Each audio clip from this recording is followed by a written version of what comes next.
नमस्कार दोस्तों, मेरा नाम है शशिकांत पंडित और आप देख रहे हैं moonstone classes. Weekly current affairs series में आपका स्वागत है। ये सीरीज की फोर्थ वीडियो है और इस वीडियो में हम 13 जुलाई से लेकर 19 जुलाई से जितने भी करंट अफेयर्स हैं उसको हम लोग डिस्कस करेंगे। तो इस वीडियो में हम 30 से भी ज़्यादा क्वेश्चंस को डिस्कस करेंगे। तो इस वीडियो को अंत तक देखिए और अगर वीडियो पसंद आई तो लाइक कीजिए, शेयर कीजिए अपने दोस्तों के साथ एंड चैनल पर नए हैं तो सब्सक्राइब जरूर कर लीजिए। तो चलिए शुरू करते हैं। फर्स्ट क्वेश्चन देख लेते हैं कि with reference to carbon capture and storage consider the following statement. It is a way to catch carbon and trap it above the earth. Above the earth जो है वो गलत हो जाएगा, बिलो द अर्थ होगा तो स्टेटमेंट गलत है। It brings down the level of carbon dioxide in the atmosphere, तो ये भी गलत है। तो कार्बन कैप्चर स्टोरेज टेक्नोलॉजी के थ्रू कार्बन डाइऑक्साइड लेवल कम नहीं होता है, वो होता है कार्बन डाइऑक्साइड रिमूवल टेक्निक के कारण से होता है, सीडीआर टेक्निक से होता है। Which of the statements are correct? तो ऑप्शन नंबर डी जो है वो करेक्ट आंसर हो जाएगा। तो इसका सही आंसर क्या होगा? Option number D. तो जिस तरह से इस फोटो में है, बहुत सारे जो इंडस्ट्रीज से, प्लांट से, फैक्ट्री से जो कार्बन डाइऑक्साइड रिलीज होता है, चाहे व्हीकुलर एमिशंस हो, वहां से कार्बन डाइऑक्साइड रिलीज होता है और उसको हम लोग कैप्चर करके अंडरग्राउंड में बहुत डीप सी में हम लोग उसको स्टोर कर देते हैं। तो इसी को बोलते हैं carbon capture and storage. It is different from the carbon dioxide removal, और ये डिफरेंट है कार्बन डाइऑक्साइड रिमूवल टेक्निक से, where carbon is sucked out of the atmosphere, है ना। सीडीआर टेक्निक में कार्बन डाइऑक्साइड को हम लोग सक कर लेते हैं। इसमें क्या होता है, कार्बन डाइऑक्साइड का लेवल जो है एटमॉस्फेयर में वो कम हो जाता है। लेकिन कार्बन कैप्चर स्टोरेज में वहां पे क्या होता है, इन CCS is in fossil fuel plants and factories prevent the gas from getting out in the first place। और कार्बन कैप्चर टेक्निक में बेसिकली जो भी कार्बन डाइऑक्साइड रिलीज होता है फैक्ट्रीज इंडस्ट्री से, हम लोग उसको एटमॉस्फेयर में नहीं जाने देते हैं, बजाय एटमॉस्फेयर के हम लोग उसको डीप सी में स्टोर कर देते हैं। तो ये डिफरेंस है। इसका सही आंसर क्या होगा? फर्स्ट क्वेश्चन का ऑप्शन नंबर डी जो है वो करेक्ट आंसर है। सेकंड क्वेश्चन देख लेते हैं। Guillain-Barré syndrome was in the news recently. Consider the following statement about Guillain-Barré syndrome. The disorder affects the body's respiration system. तो ये गलत है, respiration नहीं होगा, ये nervous system को affect करता है। It can even lead to total paralysis in extreme situation. तो ये statement सही है। The symptoms include weakness in the legs that spread to the upper body and difficulty in the facial movement. तो ये भी statement सही है। How many of the statement given above are correct? तो option number B only two जो है वो सही आंसर हो जाएगा। आइए एक्सप्लेनेशन देख लेते हैं। तो रिसेंटली पेरुवियन गवर्नमेंट, पेरू एक कंट्री है लैटिन अमेरिका में, has recently declared state of national emergency for up to 3 months due to spike in the number of cases of rare neurological disorder called Guillain Barre syndrome. तो basically Guillain Barre syndrome जो है वो एक autoimmune disease है, autoimmune neurological disorder है। ठीक है, auto immune मतलब क्या?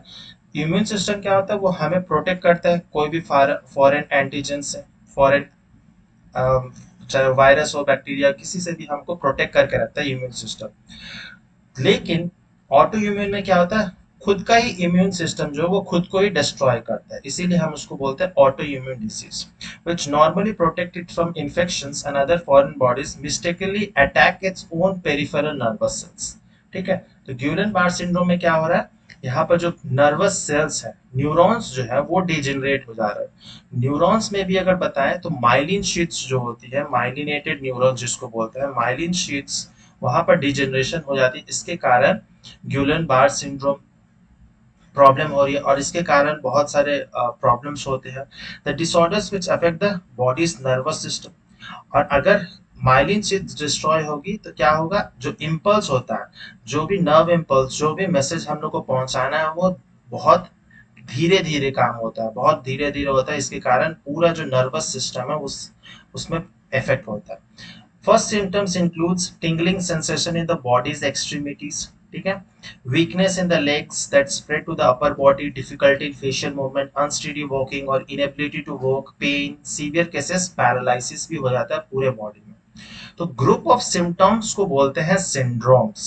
ठीक है, तो ग्रुप ऑफ सिम्टम्स, एक से अधिक सिम्टम्स है तो उसको हम लोग सिंड्रोम्स बोलते हैं। ठीक है, तो इसका सही आंसर क्या है? ऑप्शन नंबर बी जो है उसका सही आंसर है। क्वेश्चन नंबर 3 देख लेते हैं। With reference to the Chandrayaan-3, consider the following statement. Through Chandrayaan-3, ISRO want to explore the south pole of the moon. ये तो स्टेटमेंट सही है।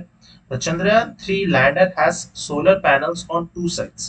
तो टू साइड्स गलत है, फोर साइड्स पे होगा सोलर पैनल्स। टू साइड्स पे सोलर पैनल वो चंद्रयान 2 में था, ये 3 में फोर साइड्स पे लगाया गया। It is an instrument called laser Doppler velocimeter which will fire laser beam to the lunar surface to calculate the lander's speed। ये भी स्टेटमेंट सही है। तो how many of the statement given above are correct? तो only two जो है वो statement सही है, ऑप्शन नंबर बी करेक्ट हो जाएगा। तो इंडिया थर्ड लूनर मिशन है, इससे पहले हम लोग 2 चंद्रयान मिशन भेज चुके हैं। जो सेकंड लूनर मिशन था वो भी कुछ हद तक सक्सेसफुल था, लेकिन हम लोग ने सॉफ्ट लैंडिंग नहीं कर पाए थे।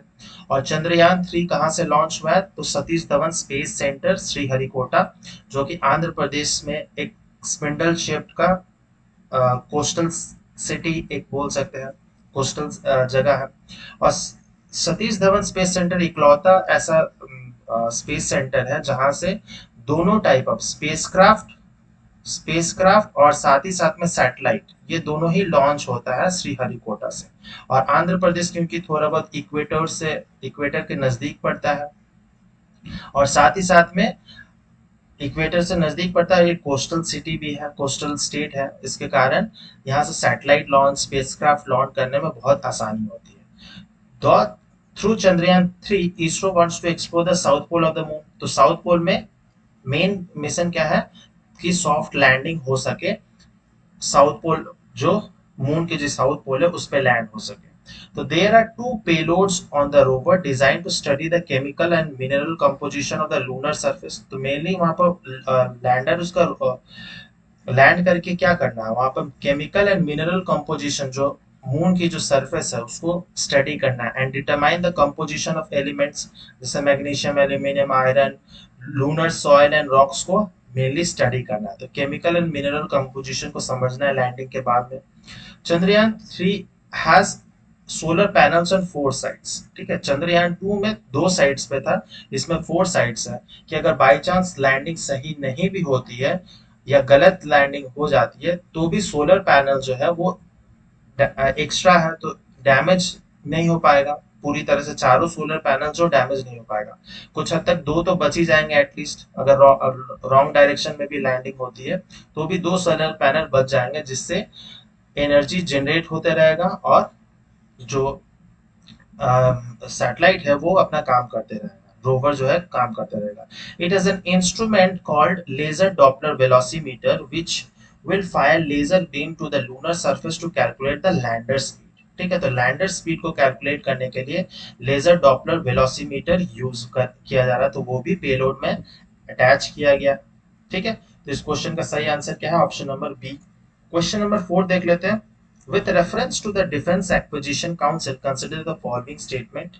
It is the apex decision-making body for acquiring military equipments for Indian Armed Forces. ये statement बिल्कुल सही है। It comes under the Ministry of Defense. ये भी सही है। It is chaired by the Chief of Defense Staff. तो ये गलत है। It has procured Rafale marine fighter jets from Russia. तो रशिया नहीं होगा, फ्रांस होगा। ठीक है, तो ये भी स्टेटमेंट गलत है। तो how many of the statement given above are correct? तो only 2 इसका भी आंसर ऑप्शन नंबर बी हो जाएगा। तो defence acquisition council is the apex decision making body acquiring military equipments of Indian arm forces, तीनों ही आर्मी, नेवी और air force के लिए ये जो काउंसिल है ये एपेक्स डिसीजन मेकिंग बॉडी है, और ये मिनिस्ट्री ऑफ डिफेंस के अंडर आता है। और इसे चेयर कौन करते हैं? तो डिफेंस मिनिस्टर इसको चेयर करते हैं। तो एट प्रेजेंट राजनाथ सिंह जी इसको चेयरपर्सन है।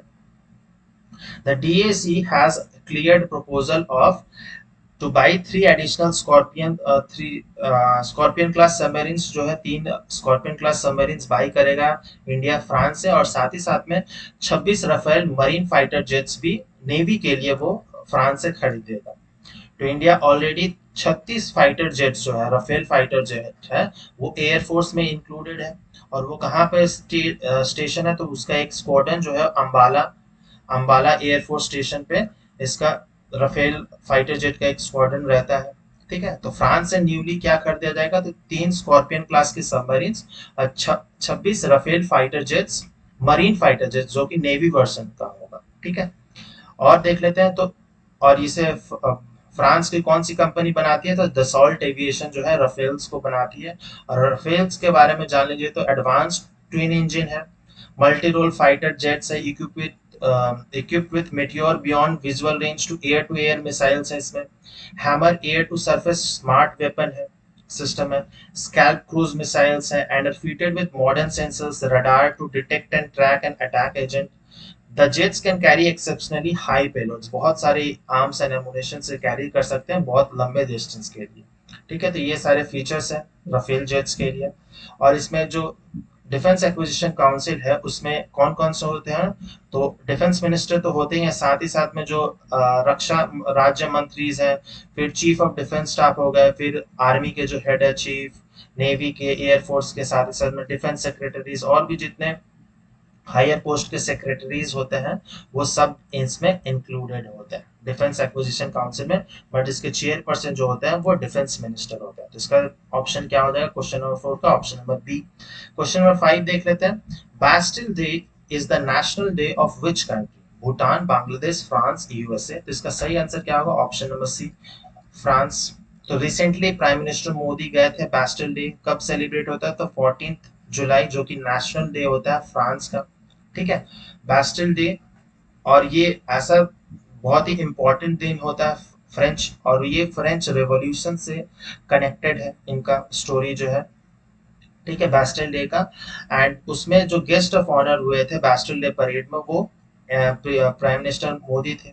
ठीक है, और रेयरली बहुत कम ही ओकेशन पे बैस्टिल डे परेड में किसी फॉरेन डिग्नेटरी को बुलाया जाता है, तो इसलिए इस रेस्पेक्ट में ये बहुत ज्यादा इंपॉर्टेंट है। ठीक है, फ्रांस इसका सही आंसर हो जाएगा। क्वेश्चन नंबर 6 देखते हैं।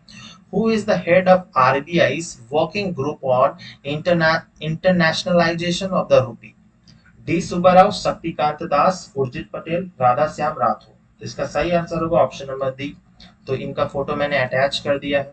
The Reserve Bank recently constituted a working group on to accelerate the pace of internationalization of the rupee, which is headed by RBI Executive Director Radheshyam Rathore. तो ये ओडिशा से बिलोंग करते हैं, तो ओडिशा के जो स्टेट एग्जाम्स है उसके लिए तो ये बहुत ज्यादा इंपॉर्टेंट क्वेश्चन है। ठीक है, the working group has submitted its report and has recommended various measures including inclusion of the rupee in the special drawing rights, जो IMF में special drawing rights में बहुत सारे करेंसीज यूज की जाती है, जैसे यूएस की डॉलर्स हो गई, या यूके का पाउंड स्टर्लिंग हो गया, चाइना का रेमनेबी हो गया, तो ये सब होता है। तो इसी तरह से इंडियन रूपी भी स्पेशल ड्राइंग राइट्स में इंक्लूड किया जाए, इसको और इंटरनेशनलाइजेशन किया जा रहा है। बहुत सारे देशों में जो ट्रेड हो रहा है, बायलैटरल ट्रेड हो रहा है इंडिया का, उसमें हम लोग रूपी का ही यूज कर रहे हैं, क्योंकि यूएसए का हिपोक्रेसी सबको पता चल गया after the Russia Ukraine war. तो जितना भी फॉरेन एक्सचेंज रिजर्व था रशिया का वो सब फ्रीज हो चुका है, तो रशिया के पास कोई फॉरेन एक्सचेंज रिजर्व नहीं है, क्योंकि वो सब यूएस डॉलर्स में है। तो इसीलिए जितने भी कंट्रीज अब वो यूएस डॉलर जो है उसको, उसके बजाय वो अपने अपने करेंसीज में ट्रेड कर रहे हैं। ठीक है, basket and recalibration of the foreign portfolio investor regimes, तो इससे क्या होगा, स्पेशल ड्राइंग राइट्स में भी मिल जाएगा जगह, और साथ ही साथ में फॉरेन पोर्टफोलियो इन्वेस्टर में भी, इन्वेस्टमेंट में भी बहुत ज्यादा हेल्प होगा। तो इसका सही आंसर होगा option number D. Next question देख लेते हैं, 7th। Where was the AI for global good global summit held, options क्या है, Geneva, New Delhi, Los Angeles and Perth. तो इसका सही आंसर क्या होगा, ऑप्शन नंबर ए, जेनेवा, जो कि स्विट्जरलैंड में एक सिटी है, इंपॉर्टेंट सिटी है। The international telecommunication union an agency of United Nations hosted the AI for Good Global Summit in Geneva from July 4th to 7th. ठीक है, during the event, a panel of robots and their creators were invited to attend a press conference to answer questions from the reporters on job automations, artificial intelligence, leadership, collaboration with the humans. तो basically इस जो summit हुआ था Geneva में, वहां पर AI का, artificial intelligence का क्या इम्पैक्ट हो सकता है, किस तरह से जॉब ऑटोमेशन में इम्पैक्ट करेगा, थर्ड वर्ल्ड कंट्रीज में किस तरह से इम्पैक्ट करेगा, फर्स्ट वर्ल्ड कंट्री में कैसा होगा, वो सब कुछ इसमें डिस्कस किया गया था। तो इसका सही आंसर है option number A. Question number 8 देखते हैं। Which department has planned to introduce compulsory quality control and safety standard for various household electrical appliances? तो रिसेंटली बहुत सारे आपको ऐसे फायर इंसिडेंट्स एक्सीडेंट्स न्यूज में सुने होंगे, जहां पर कोचिंग इंस्टीट्यूट में कुछ एक्सीडेंट हो गए थे शॉर्ट सर्किट की वजह से। तो ये न्यूज उस रेस्पेक्ट में है। Department of atomic energy, department of science and technology, department for promotion of industry and internal trade, department of administrative reforms and grievances. इसका सही आंसर क्या होगा? Option number C, department of promotion of industry and internal trade has planned to introduce compulsory quality control and safety standard for various household electrical appliances। क्योंकि जितने भी house hold electrical appliances है वो हम लोग बहुत लोग चाइनीज प्रोडक्ट खरीद लेते हैं, चाइनीज प्रोडक्ट, क्योंकि चाइनीज प्रोडक्ट सस्ता होता है तो लोग सस्ते के चक्कर में खरीद लेते हैं और उससे बहुत सारे प्रॉब्लम्स क्रिएट हो जाते हैं, है ना। तो इसीलिए जितने भी this initiative is aim to at reduction in the import of substandard products from countries such as China and promote domestic manufacturing. ठीक है, आत्मनिर्भर भारत के रेस्पेक्ट में है ये क्वेश्चन। तो डोमेस्टिक मैन्युफैक्चरिंग भी हो सके और साथ ही साथ में जो सब स्टैंडर्ड प्रोडक्ट, जो cheap quality product China dump कर देता है, वो सब ना यूज किया जाए। तो ये उस रेस्पेक्ट में था। ठीक है, तो department of promotion of industry and internal trade, जो कि ट्रेड एंड कॉमर्स में आ जाता है मिनिस्ट्री में। तो इसका सही answer option number C. Question number 9 देखते हैं। What is Leqembi, which is in news recently? Medication for Alzheimer disease, COVID-19 variant, plant-based nutrient, bioethanol variant। इसका सही आंसर होगा मेडिकेशन फॉर अल्जाइमर डिजीज।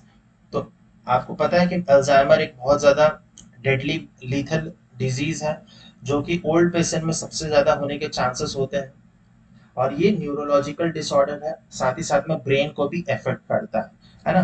तो United States and Food and Drug Administration, जो उनकी organisation has approved Leqembi, which is a medication design for treat Alzheimer disease. ठीक है, however this decision raised difficult issues concerning the safety and affordability of drugs। और ये जो drugs है बहुत ज्यादा कॉस्टली भी है, आम इंसान जो है उसको खरीद भी नहीं पाएगा, इतना कॉस्टली ये दवाई है। और इसके सेफ्टी कंसर्न्स भी है, क्लिनिकल ट्रायल्स में भी कुछ इसके इश्यूज है, इसीलिए ये न्यूज में था। क्वेश्चन नंबर 10 देख लेते हैं। Which union ministry achieved a Guinness World Record for largest display of Lambani items? Ministry of MSME, Ministry of Culture, Ministry of External Affairs, Ministry of Commerce and Industry। तो इसका सही answer होगा option number B, ministry of culture. तो ये लांबानी items है, तो basically ये embroidery products होती है, जो कि कहाँ बनती है? तो रिसेंटली G20 मीटिंग, पता ही है इंडिया प्रेसिडेंट है तो बहुत सारी मीटिंग्स हो रहे हैं, तो मिनिस्ट्री ऑफ कल्चर भी एक मीटिंग होस्ट कर रही थी। कहाँ? हम्पी। हम्पी कहाँ है? तो हम्पी कर्नाटक में पड़ता है, और यहाँ पर बहुत इंपॉर्टेंट टेम्पल्स भी हैं जो कि वर्ल्ड हेरिटेज साइट्स हैं। तो ministry of cultures culture working group achieved a Guinness World Record for organizing the largest display of Lambani items। और इनका थीम क्या था? Culture unites all campaign. A special exhibition showcasing Lambani embroidery patches was officially opened at the Yuduru Vasavana complex in at Hampi। ठीक है, और इसमें जो प्रहलाद जोशी है, minister of parliamentary affairs, coal and mines के, वो भी अटेंड किए थे। ये लंबानी आइटम्स बहुत पूछा जा सकता है आर्ट एंड क्राफ्ट के रिस्पेक्ट में, तो इसका सही आंसर है option number B. Question number 11 देख लेते हैं। Which disease listed among WHO's 9 priority diseases in spreading Europe, Africa and Middle East? Crimean Congo hemorrhagic fever, dengue fever, swine flu, chikungunya। इसका सही आंसर होगा option number A, Crimean Congo haemorrhagic fever, जो कि एक type of viral disease है और ये mosquito borne disease है ना। हाईली डेंजरस है, इसमें जो मोर्टेलिटी रेट है वो बहुत ज्यादा हो जाता है। Is expanding its reach in Europe, Africa, Middle East में, prompting concerns over its potential impact in the context of climate change, क्योंकि क्लाइमेट चेंज से भी इसका इम्पैक्ट बहुत ज्यादा पड़ रहा है। World Health Organization has listed Crimean Congo haemorrhagic fever in its 9 priority diseases. तो डब्ल्यूएचओ का हमेशा वो नजर रखता है कि कौन कौन से डिजीजेस है जो ह्यूमन काइंड पर बहुत ज्यादा इम्पैक्ट पड़ सकता है, बिगेस्ट थ्रेट हो सकता है। तो वैसे डिजीजेस को जो है उसको प्रायोरिटी डिजीज में रखा जाता है बाय WHO। ठीक है, तो उसमें से एक है क्रीमियन कॉन्गो हेमोरेजिक फीवर। ठीक है, कुछ एक दो पिछले साल तक कोविड-19 भी प्रायोरिटी डिजीज था, लेकिन अब उसे रिमूव कर दिया गया है। ठीक है, क्वेश्चन नंबर 12 देखते हैं। PBWRS1, which was seen in the news, is a new variety of which crop? Rice, wheat, cotton और sugarcane। तो इसका सही आंसर होगा ऑप्शन नंबर बी। तो पंजाब एग्रीकल्चर यूनिवर्सिटी के साइंटिस्ट और रिसर्चर्स ने ये डेवलप किया new wheat variety PBWRS1। R S का मतलब है रेसिस्टेंट टू स्टार्च। ठीक है, इसमें स्टार्च का जो कंसेंट्रेशन है वो कम है। ठीक है, तो इससे क्या हो सकता है, तो इससे जो पेशेंट है उसका, अगर किसी को ब्लड शुगर लेवल है या डायबिटीज है, टाइप 2 डायबिटीज है, तो वो कम हो सकता है। साथ ही साथ में ओबेसिटी, मोटापा कम करने में हेल्प करेगा। और अगर ये सब कम हो जाएगा तो ऑब्वियसली कार्डियोवास्कुलर डिजीजेस है, जैसे दिल की जो बीमारियां होती है, वो भी इससे कुछ हद तक कंट्रोल में रहेगा। तो ये इसका PBW कौन सी वैरायटी है, तो वीट की एक वैरायटी है। ऑप्शन नंबर बी सही आंसर है। क्वेश्चन नंबर 13 देख लेते हैं। Folcodine is a drug present in which type of medicine? Cough syrup, analgesic, antiseptic, antipyretic। तो इसका सही आंसर है option number A, cough syrup में ये प्रेजेंट होता है। ठीक है, India's drug regulatory authorities plan to issue a warning about the potential risk of associated with फ्लोकोडाइन। तो फ्लोकोडाइन जो है केमिकल है जो कि यूज किया जाता है, कफ सिरप में यूज किया जाता है कफ एंड कोल्ड रेमेडीज को से छुटकारा पाने के लिए। लेकिन इससे क्या होता है, ये पर्टिकुलर केमिकल से, फ्लोकोडाइन से लाइफ थ्रेटनिंग एलर्जिक रिएक्शंस हो जाते हैं। बहुत लोगों को एलर्जिक रिएक्शन हो जाता है। Pholcodine and opioid cough suppressant found in certain cough medication has sedative effect। sedative मतलब ऑब्वियसली आपको पता होगा, कफ सिरप पीने से नींद बहुत आता है, तो सिडाटिव इफेक्ट उसी को कहते हैं। And is used to alleviate dry cough, जिसको सूखी खांसी होती है उसके लिए ये केमिकल यूज होता है। लेकिन इसके बहुत सारे हार्मफुल इम्पैक्ट्स हैं, जो कि एलर्जिक रिएक्शंस हो सकते हैं बहुत सारे। आपको पता होगा रिसेंटली बहुत सारे अफ्रीकन कंट्रीज में कुछ कफ सिरप्स थे जो बच्चों को दिया गया था, और उसके कारण वहां पर कुछ बच्चों की डेथ हो गई थी। तो इसीलिए कफ सिरप जो ऑब्वियसली जो भी डॉक्टर्स प्रिस्क्राइब करते हैं वही लेना चाहिए, और एक पर्टिकुलर डोज में ही लेना चाहिए। तो एज के अकॉर्डिंग डोज डॉक्टर्स देते हैं, तो उनके अकॉर्डिंगली प्रिस्क्राइब करना चाहिए, अपने आप से नहीं यूज करना चाहिए। ठीक है, तो इसका सही आंसर है option number A. Question number 14 देखते हैं। Which of the following statement is not correct about interstate council? हमें not correct choose करना है। It is a mechanism to support center state and interstate coordination and cooperation in India। ये तो statement सही है। The Prime Minister is the chairman of the council। ये भी statement सही है। It is a statutory body। ये गलत है, क्योंकि ये constitutional body है। यही हमारा सही आंसर है। डी ऑप्शन क्या है? It inquires into and advises on disputes between state। ये भी सही है। तो इसका सही आंसर क्या होगा? Option number C. हमें नॉट करेक्ट चूज करना है। तो inter state council is a mechanism that was constituted to support centre state and inter state coordination and cooperation in India. तो सेंटर और स्टेट के बीच में जो फेडरलिज्म का एक कैरेक्टरिस्टिक है, फीचर है, साइलेंट फीचर है, और इंटर स्टेट में कोऑर्डिनेशन हो सके और कोऑपरेशन हो सके, कि आपस में कोई अगर डिस्प्यूट हो तो ये इंटर स्टेट काउंसिल जो है वो उसे रिजॉल्व करेगा। तो inter state Council was established under article 263 of the Constitution. ये इंपॉर्टेंट आर्टिकल कौन सा है? 263। और which state that the President may constitute such a body if a need is felt. और प्रेसिडेंट इसको कंस्टिट्यूट कर सकता है। फिर 1988 में सरकारिया कमीशन भी सजेस्ट किया था council should exist as a permanent body. फिर 1990 में it it came into existence through a presidential order, और एक परमानेंट कॉन्स्टिट्यूशनल बॉडी है इंटरस्टेट काउंसिल। आर्टिकल कौन सा? आर्टिकल 263। अगर कोई भी डिस्प्यूट होता है बिटवीन द सेंटर और स्टेट, या फिर इंटर स्टेट के बीच में अगर कोई डिस्प्यूट होता है, तो वो सॉल्व होगा बाय द इंटरस्टेट काउंसिल। ठीक है, और इसमें चेयरपर्सन कौन है? तो the prime minister is the chairperson, इसके काउंसिल के चेयरपर्सन होता है। उस मेंबर इंक्लूड, और उनके मेंबर्स कौन कौन से हैं? तो सारे चीफ मिनिस्टर जितने भी अलग अलग स्टेट्स हैं, एंड यूटीज के, यूनियन टेरिटरीज के लेजिस्लेटिव विद लेजिस्लेटिव असेंबलीज, जैसे दिल्ली के केजरीवाल हो गए, पुडुचेरी हो गया, उनके उनके भी चीफ मिनिस्टर, साथ ही साथ में एडमिनिस्ट्रेटर्स जो है यूनियन टेरिटरीज के, फिर 6 मिनिस्टर्स ऑफ कैबिनेट रैंक, जिसमें जो टॉप मोस्ट कैबिनेट रैंक के मंत्री होते हैं वो भी इंक्लूडेड किए जाते हैं। वो नॉमिनेट कौन करता है, तो प्राइम मिनिस्टर उन्हें नॉमिनेट करता है। ठीक है, तो इनकी ये मेंबर्स रहते हैं। ठीक है, तो ये बहुत ज्यादा इंपॉर्टेंट क्वेश्चन है, इसका सही आंसर है option number C. Next question देख लेते हैं, question number 15। Compton Belkovich is a volcanic complex on the far side of which celestial body? Earth, moon, sun, Venus. तो इसका सही आंसर क्या होगा, मून। इसका सही आंसर हो जाएगा। तो a significant granite formation was found beneath in the ancient lunar volcano known as Compton Belkovic। तो जो लूनर अर्थ सॉरी मून पे जो वोल्केनो आया था बहुत पहले, एंशियंट टाइम, बहुत मिलियन सालों पहले, उस जगह को क्या कहते हैं, कॉम्पटन बेल्कोविक। मतलब ये दोनों साइंटिस्ट के नाम पे ही रखा गया है, तो इन्होंने डिस्कवर किया था। Hence a new evidence has emerged supporting the notion that volcanic activity once occurred on the far side of the moon। Far side मतलब जो साइड जिससे हमें दिखाई नहीं देता, जो हमेशा से डार्क रहता है। आपको पता होगा, ज्योग्राफी में पढ़ा होगा, तो एक साइड का ही मून का हमें दिखाई देता है, और जो दिखाई नहीं देता, जो हमेशा डार्क साइड पे रहता है, वो फार साइड होता है। This discovery strengthen the understanding that past volcanic eruption in the moons far side, है ना। तो इससे पता चलता है कि वोल्केनिक एक्टिविटीज जो है बहुत सारे सेलेस्टियल बॉडीज में होते हैं। तो ये हम कंक्लूड कर सकते हैं, इसका सही आंसर है option number B. Question number 16 देखते हैं। The remains of the Wilson little penguins have been discovered in which country? India, China, New Zealand, Philippines. तो इसका सही आंसर होगा ऑप्शन नंबर सी, न्यूजीलैंड। तो विल्सन लिटिल पेंगुइन, तो Wilson जो है वो एक फेमस एनवायरमेंटलिस्ट है, नेचुरलिस्ट है, रॉबर्ट विल्सन उनके नाम पे है।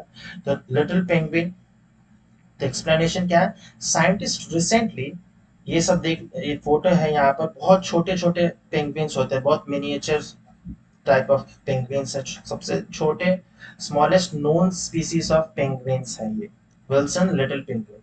Scientists recently discovered two fossils in New Zealand, unveiling the remains of the smallest known extinct penguin species called Wilson little penguin। तो ये एक्सटिंक्ट हो चुके हैं, विलुप्त प्राणी है। ठीक है, और इसका साइंटिफिक नेम क्या है, एडुप्टुला विल्सोनिच। ठीक है, तो ये विल्सन साइंटिस्ट के नाम पड़ा। This fossils were found in the southern Taranaki region of New Zealand, North Island. ठीक है, and detailed study published in the Journal of Paleontology. ठीक है, तो इस जर्नल में ये पब्लिश की गई थी, विल्सन्स लिटिल पेंगुइन। तो इसकी फॉसिल जो है वो न्यूजीलैंड में पाई गई है। ठीक है, क्वेश्चन नंबर, नेक्स्ट क्वेश्चन देखते हैं, क्वेश्चन नंबर 17।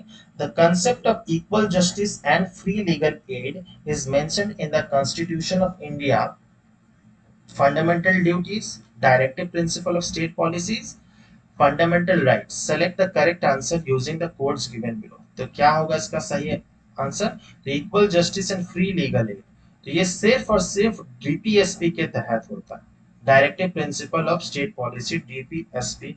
इसका सही आंसर क्या होगा, ऑप्शन नंबर डी जो है इसका सही आंसर हो जाएगा।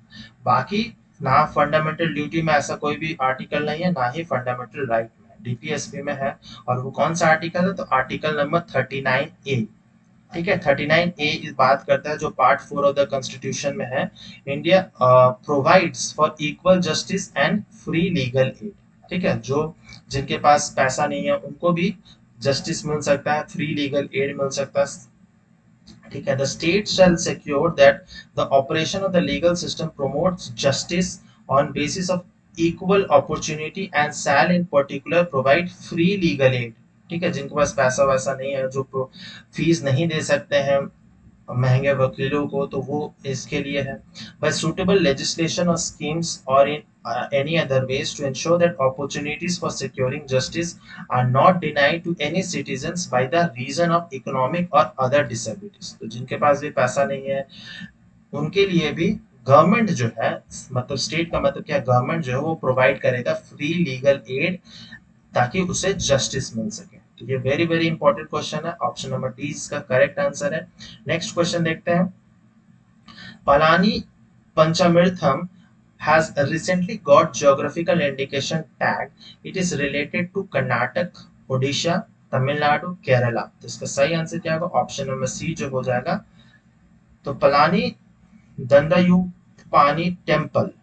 Dandayuthapani temple located in Tamil Nadu has its own fan base for the Panchamrit offered to the devotees. तो ये एक फेमस टेम्पल है, सॉरी प्रोनाउंसिएशन के लिए।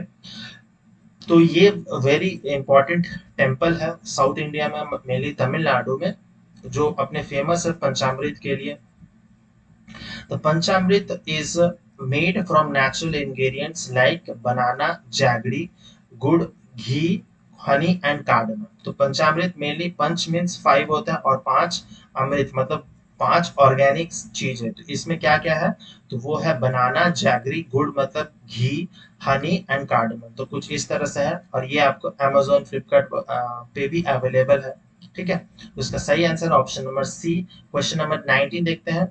Which state union territory approved a proposal to start Teacher Interface for Excellence, that is TIE program? Uttar Pradesh, Rajasthan, West Bengal, Assam. तो इसका सही answer क्या होगा, तो ऑप्शन नंबर बी जो है वो सही होगा। Rajasthan Chief Minister Ashok Gehlot had approved the proposal for starting Teacher Interface for Excellence program. इसमें क्या कहा गया कि जैसे जिस तरह से अरविंद केजरीवाल ने जो गवर्नमेंट स्कूल थे दिल्ली में उसको इम्प्रूव किया, उसी तरह से राजस्थान भी इस पे काम कर रहा है। Teachers of the government universities, college and polytechnic colleges will get training in the prestigious institutions of the country. India में भी ट्रेनिंग होगी, साथ ही साथ में फॉरेन कंट्रीज में भी जाएंगे टीचर्स, वहां पर ट्रेनिंग मिल सके। और इसमें क्या है कि ये 500 टीचर्स के लिए इनिशियली ये टारगेट रखा गया कि 500 टीचर्स को हम लोग ट्रेन करेंगे फ्रॉम अक्रॉस द स्टेट एक साल में। The state government will spend, कितना स्पेंड करेगा, तो 23.5 crore on research and training facilities during for teachers during 2023 और 24। तो इसका सही answer option number B. Next question देखते हैं। India recently launched trade transaction in rupees with which country? Sri Lanka, Nepal, Bangladesh, Myanmar। तो इसका सही आंसर होगा ऑप्शन नंबर सी। तो रिसेंटली मैंने अभी बताया था आपको कि इंटरनेशनलाइजेशन ऑफ रूपी हो रहा था, इसके तहत हम लोग बहुत सारे कंट्रीज के साथ, फ्रेंडली कंट्रीज के साथ में हम लोग रूपी में ट्रेड कर रहे हैं। तो जैसे श्रीलंका हो गया, बांग्लादेश, नेपाल, भूटान, यूएई, सिंगापुर, बहुत सारे कंट्रीज के साथ हम लोग यूपीआई के थ्रू, रूपी के थ्रू ट्रेड कर रहे हैं। तो Bangladesh and India has launched a trade transaction in rupees, a move aimed at reducing their dependence on the US dollars and strengthening regional currency and trade। जैसे मैंने बताया यूएस डॉलर क्या हो रहा था, दिन पर दिन उसका स्ट्रेंथनिंग हो रहा था और जो बाकी जो रीजनल करेंसी है वो डाउनफॉल में जा रही थी। तो इसीलिए ये स्टेप लिया गया है और बहुत सारे कंट्रीज जो है इसको फॉलो कर रहे हैं। This is the first time Bangladesh has done bilateral trade with a foreign country in addition to US dollar। तो बांग्लादेश इससे पहले सिर्फ यूएस डॉलर में ही मैक्सिमम ट्रेड करता था, अब इंडिया के साथ वो रुपए में भी ट्रेड करेगा। तो इसका सही आंसर है option number C. Question number 21 देखते हैं। What is the net direct tax collection for July in this financial year? तो जुलाई तक कितना हुआ है नेट डायरेक्ट टैक्स कलेक्शन, तो इसका सही आंसर होगा 4.75 लाख करोड़ रुपीस। तो ऑप्शन नंबर बी जो है करेक्ट आंसर होगा। The net July tax collection grew 15.8%, 15.8% की ग्रोथ हुई है टू 4.75 लाख करोड़। ठीक है, from 1 April 1 to July 9 this year. ये पता है कि फाइनेंशियल ईयर कब से शुरू होता है, तो अप्रैल 1 अप्रैल से लेकर 31 मार्च नेक्स्ट ईयर तक हम लोग फाइनेंशियल ईयर कंसीडर करते हैं। तो 6 महीने के अंदर 4.75 लाख करोड़ हुआ है, तो 15.8% इंक्रीज हुआ है। This is an indication of economic activity and tax compliance measure. बहुत लोग टैक्सेस भी दे रहे हैं, इकोनॉमिक एक्टिविटीज भी बूम पे है। Data released by the income tax department showed with this the government has achieved 26.05% of its total budget estimate of 18.23 lakh crores for। तो 26% जो है टोटल बजट का वो इसी से आ जाता है। ठीक है, तो इसका सही आंसर होगा option number B. Question number 22 देखते हैं। Vilnius, which hosted the NATO summit, is in which country? UK, Germany, Lithuania, Philippines. तो इसका सही आंसर होगा लिथुआनिया सी। तो विलिनियस बहुत एक इम्पॉर्टेंट स्टेट है, कंट्री है, बाल्टिक कंट्रीज है, क्योंकि ये बाल्टिक सी के पास में है। ठीक है, और कौन कौन से इसके नेबरिंग कंट्रीज हैं, तो लैटविया है, लिथुएनिया है, रशिया का जो कैलिनिंग्राड वाला रीजन है तो रशिया भी है, पोलैंड से भी बॉर्डर अटैच्ड है, साथ ही साथ में बेलारूस से भी इसका बॉर्डर अटैच्ड है। ठीक है, और बाल्टिक कंट्रीज कौन कौन से हैं तो एस्टोनिया, एस्टोनिया लैटविया के भी ऊपर में है, एस्टोनिया फिर आता है लैटविया फिर लिथुएनिया। तो लिथुएनिया में विलिनस एक शहर है जहां पर ये नाटो की जो मीटिंग हुई है, और ये पहली बार ऐसी मीटिंग लिथुएनिया में हुई है। तो रिसेंटली फिनलैंड ने भी ज्वाइन किया है नाटो को, सबसे न्यूएस्ट मेंबर है। NATO country leaders and delegation gathered at Vilnius for the alliance meet. The NATO summit is expected to bring about 48 delegations with 2400 members including 40 head of the states. जितने भी head हैं अलग अलग countries के, चाहे Joe Biden हो या तुर्की के एर्दोगान हो, फ्रांस के इमानुएल मैक्रोन, सब वहां पर गए थे। Lithuania is hosting an event of this scale for the first time. बहुत छोटी सी कंट्री है लेकिन बहुत इंपॉर्टेंट है। It is a country in the northern Europe and the southern most part of the largest of the three Baltic states. ठीक है, तो three Baltic state कौन कौन से हैं, कंट्री कौन कौन से, तो एस्टोनिया, लैटविया एंड लिथुआनिया। तो इसकी लोकेशन, ज्योग्राफी, साथ ही साथ में कौन से बॉर्डर से अटैच्ड है वो भी बहुत इंपॉर्टेंट है। ठीक है, तो ऑप्शन नंबर सी इसका सही होगा। क्वेश्चन नंबर 23 देखते हैं। As per the UN data, India lifted how many people out of the poverty in the last 15 years? 11.5 crore, 21.5 crore, 41.5 crore, 61.5 crore। तो इसका सही आंसर क्या होगा, option number C, that is 41.5 crore. तो लास्ट 15 साल में इतने सारे लोगों को इंडिया ने poverty से निकाला है। तो United nation has said that India has registered remarkable reduction in poverty with 41.5 crore people coming out in just 15 years में poverty line से वो ऊपर आ चुके हैं। The UN has said 25 countries including India successfully halved their global multi-dimensional poverty index values within 15 years। तो multi dimensional poverty index में जो है इंडिया का जो पॉवर्टी रेट है वो हाफ हो गया है। ठीक है, 15 साल के अंदर ही। दीज 25 कंट्रीज में बहुत सारे कंट्रीज है, जैसे मेनली साउथ एशियन कंट्रीज है, इंडियन सब कॉन्टिनेंट के कंट्रीज है, कंबोडिया, चाइना भी है, Congo, Honduras, Indonesia, Morocco, Serbia and Vietnam, besides India भी बहुत सारे ऐसे कंट्रीज है। तो 41.5 करोड़ बहुत इंपॉर्टेंट टर्म याद है रखना होगा, तो option number C correct answer है। 24 देख लेते हैं। Which of the following phrases defines the nature of the hundi generally referred to in the source of post Harsha period? हुंडी, हुंडी का मतलब क्या है, तो an advisory issued by the king to his subordinates, an order from the feudal lord to his subordinates, a bill of exchange, a diary to be mentioned for daily accounts। तो ये 2020 में ये क्वेश्चंस आया था। ठीक है, UPSC में वहीं से मैंने लिया है। तो diary is to be maintained by daily account, इसका सही आंसर हो जाएगा। ठीक है, तो पोस्ट हर्षा पीरियड मतलब एंशिएंट पीरियड लगभग एंड पे था।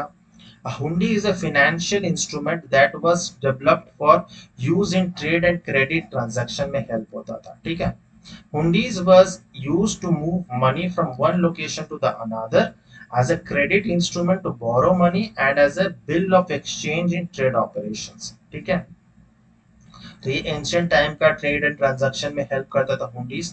The Reserve Bank of India describe the hundi as an unconditional order in writing.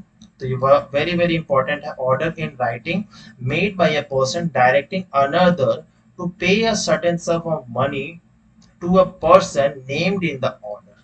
ठीक है, तो वेरी वेरी इंपॉर्टेंट है ये डेफिनेशन याद रखना हुंडी का।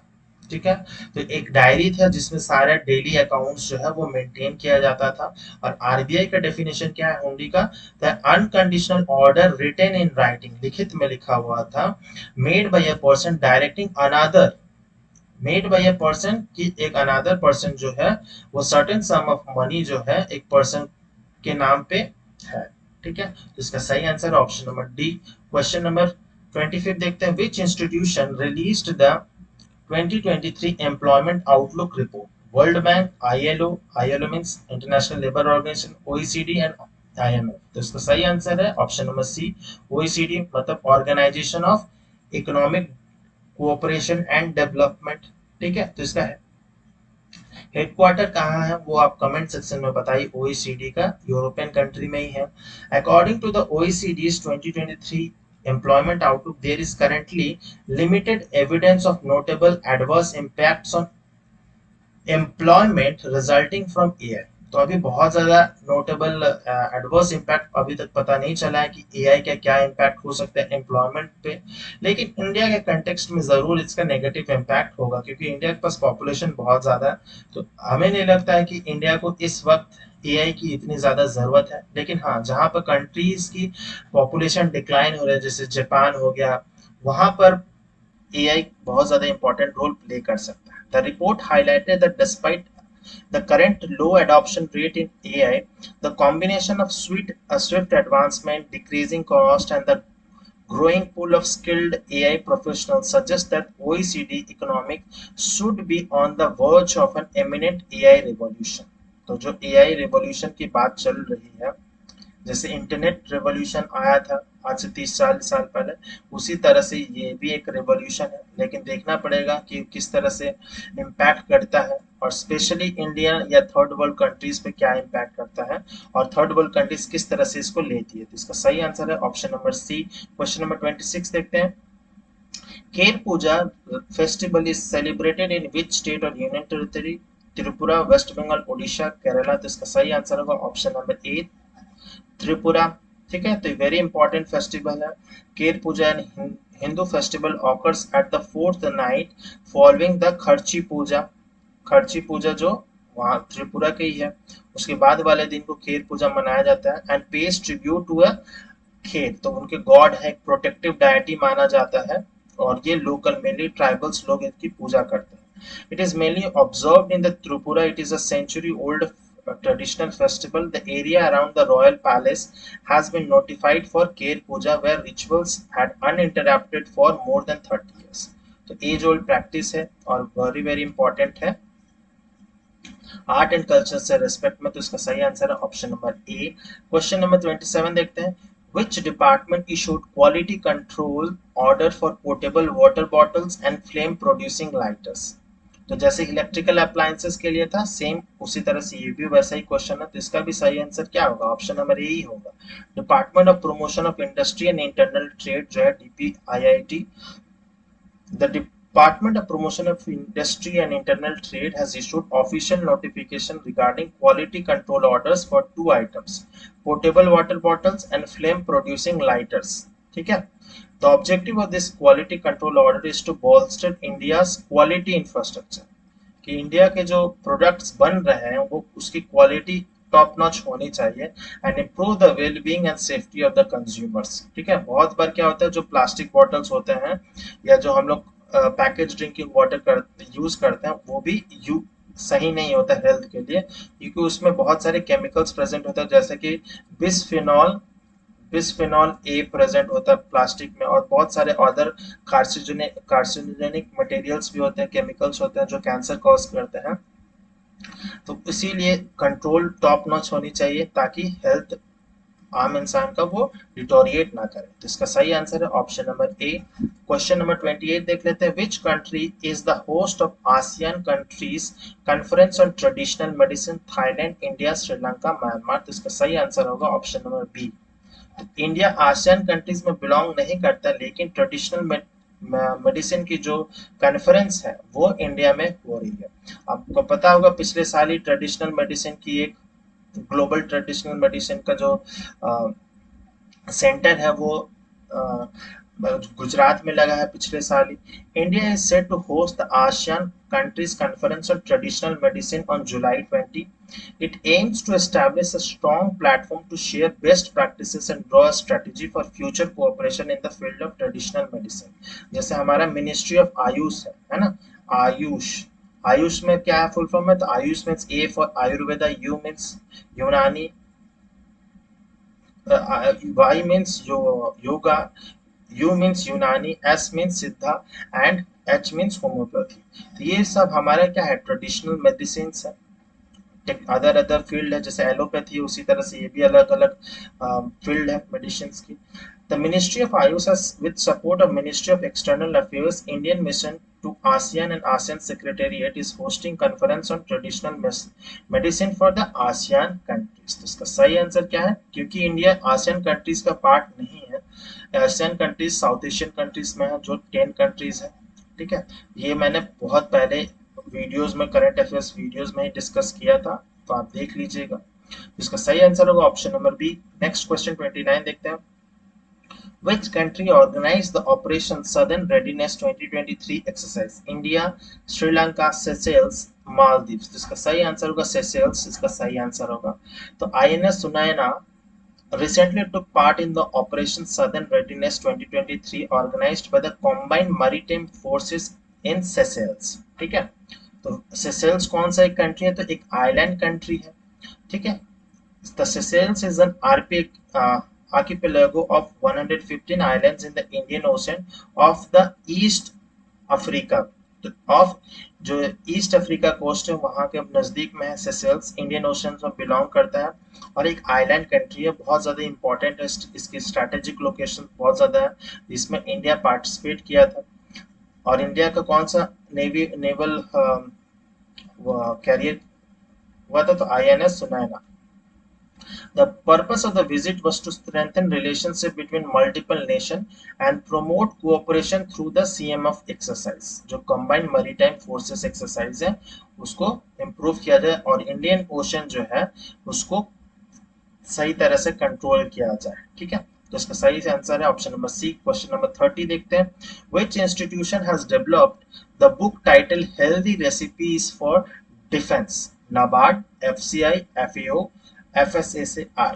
तो इसका सही आंसर होगा option number D, FSSAI, food security, food standard and security authority of India, है ना। A book titled Healthy Recipes for Defense was released recently by the Defense Minister Rajnath Singh and Minister of Health and Family Welfare। तो health कौन है? Minister तो doctor Mansukh Mandaviya, तो इन दोनों ने release किया था healthy recipes for the defence. It was developed by the FSSAI। The book aims to encourage the consumption of millets, जो कोर्स सीरियल्स है, जैसे ज्वार, बाजरा, रागी, ये सबको कंज्यूम किया जाए क्योंकि ये बहुत ज्यादा पौष्टिक भी होता है, साथ ही साथ में इसमें फैट कंटेंट कम होता है, तो हमारे जो डिफेंस पर्सनल है उसको खा के और ज्यादा फिट रहेंगे और मोटापा का जो प्रॉब्लम होता है वो नहीं होगा। ऑल्सो नोन एज श्री अन्न has highlight their numerous health benefits। तो बहुत सारे इसमें बेनिफिट्स है, प्रोटीन कंटेंट बहुत ज्यादा होता है, फैट कंटेंट कम होता है, ग्लाइसिन कंटेंट कम होता है, तो इसके बहुत ज्यादा अच्छे इम्पैक्ट्स है मिलेट कंज्यूम करने से। Earlier, the Union Ministry signed MOU with FSSAI to promote the use of millets among the defense forces। और आपको पता होगा कि 2023 जो है वो इंटरनेशनल ईयर फॉर मिलेट्स है ना, तो ये भी बहुत इंपॉर्टेंट है। अब इस वीडियो का लास्ट क्वेश्चन देख लेते हैं। Kaas plateau which was seen in the news is located in which country, in which state और यूनियन टेरिटरी? केरला, कर्नाटक, महाराष्ट्र, गोवा। तो इसका सही आंसर होगा ऑप्शन नंबर सी, महाराष्ट्र। बहुत सुंदर ये सीन है, सीनरी है, जो कि कास्ट प्लेटू जो है वो कहाँ है? तो बेसिकली महाराष्ट्र में है। The Kars Plateau, situated on the Western Ghats, is recognized as a UNESCO World Heritage Site since 2012 से ही ये इसको UNESCO Heritage Site है। Derived from the name Kars tree। ठीक है, तो और ये कास्ट प्लेटू जो है वो आपका स्पेशल टाइप ऑफ एक ट्री है जिसका नाम है कास्ट ट्री, और इसका हेलियोकार्पस ग्लैंडुलस जो है इसका साइंटिफिक नेम है कास्ट ट्री का, तो ये भी वेरी इंपॉर्टेंट है। Also known as the Kaas Pathar in Marathi, belonging to the rudraksha family. ठीक है, ये रुद्राक्ष जो है उसकी फैमिली से ये प्लांट बिलोंग करता है, कासा ट्री या कास्ट ट्री भी बोला जाता है। A recent research conducted on the sediment sample from the seasonal lakes located in the Kars Plateau of the Satara district in Maharashtra। ठीक है, तो डिस्ट्रिक्ट भी कौन सा है? तो अगर महाराष्ट्र का कोई स्टेट एग्जाम है तो उसके लिए वेरी इंपॉर्टेंट है, तो सतारा डिस्ट्रिक्ट जो महाराष्ट्र में है। India has revealed a significant change in the Indian summer monsoons. ठीक है, तो इसमें बहुत सारे चेंजेस, इसमें केमिकल कंपोजिशन जो है इसकी जो लेक है जो कास प्लेटो में वहां पर चेंजेस हो रही है, तो ये क्लाइमेट चेंज का इम्पैक्ट नजर आता है। और जब ये जो प्लांट्स है आसपास में जब ब्लूम करते हैं तो बहुत सुंदर एक दृश्य नजर आता है, जो मैंने फोटो अटैच किया। तो इसका सही आंसर क्या होगा? Option number C, Maharashtra. तो इस वीडियो में हमने 31 क्वेश्चन डिस्कस किए हैं। उम्मीद करता हूँ कि आपको बहुत कुछ सीखने समझने मिला होगा। अगर वीडियो अच्छा लगा हो तो लाइक कीजिए, कमेंट करके बताइए कैसा लगा है वीडियो, शेयर कीजिए अपने दोस्तों के साथ, फैमिली मेंबर्स के साथ, जिनके साथ भी शेयर कर सकते हैं। एंड सब्सक्राइब जरूर कीजिए अगर नहीं सब्सक्राइब किए हैं। और अगर आप कंटैक्ट करना चाहें तो आप इंस्टाग्राम पे कंटैक्ट कर सकते हैं। मिलते हैं नेक्स्ट वीडियो में। टिल देन बाय बाय, जय हिंद।